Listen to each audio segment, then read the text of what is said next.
So I have about 5 things I want to talk to you about. Number one, I want to talk to you and say to you, stop trying to control the world. Number one, stop trying to control the world. What do I mean by that? You can't control the world. You can't control what anyone else is doing. You can't control what anyone else is thinking. You you can't control your mom, your dad, your wife, your husband, your kids, your boss. You can't control any of those people. So stop trying. The the effort is futile. Back to the Star Trek days, resistance is futile. Working on someone else or trying to determine what someone else is doing is out of your reach. Um, I I say these words every day. Some people call it the Serenity Prayer. I say these words every day. Help me understand what I'm in charge of. Help me understand what I can control. Help me understand what I cannot control.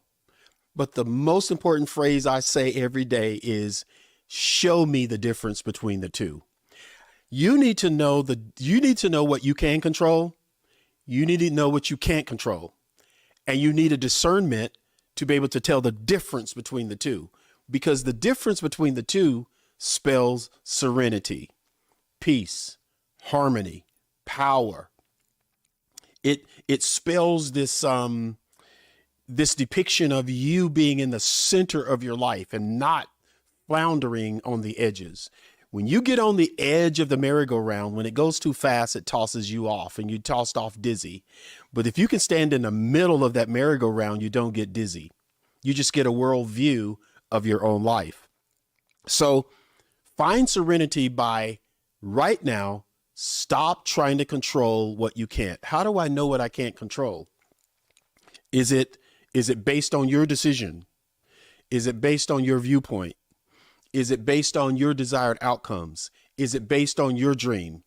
The only thing you're responsible for is getting results to your own dream, not living out mom, dad's, the world's, the boss, the children, the whatever is attracting your attention, drawing you, stretching you. You have to make a decision. I am not going to try to control the world anymore. You can't control the world. You can only control your world. Your world is your assignment. And let me stay here for a minute. So what about the rest of the worlds around me? What about those important people you just mentioned? What about my job? What about everything else? Listen, never build your life around others' expectations. Because here's my point. Again, you can't do it. You don't have the capacity. You don't have the bandwidth. You don't have the control over what your boss thinks about you. Yes, do your job. Operate in a way that's kind. Operate in a way that you respect the opportunity. Absolutely. But you can't control it. You can only control you. As a matter of fact, you are your job. Your responsibility, your real job on earth is you. We'll get into that in a whole different kind of podcast. But today I'm saying demand more from yourself by don't try to change the world. Don't put a cape on. Don't put a mask on. Don't take this supernatural persona.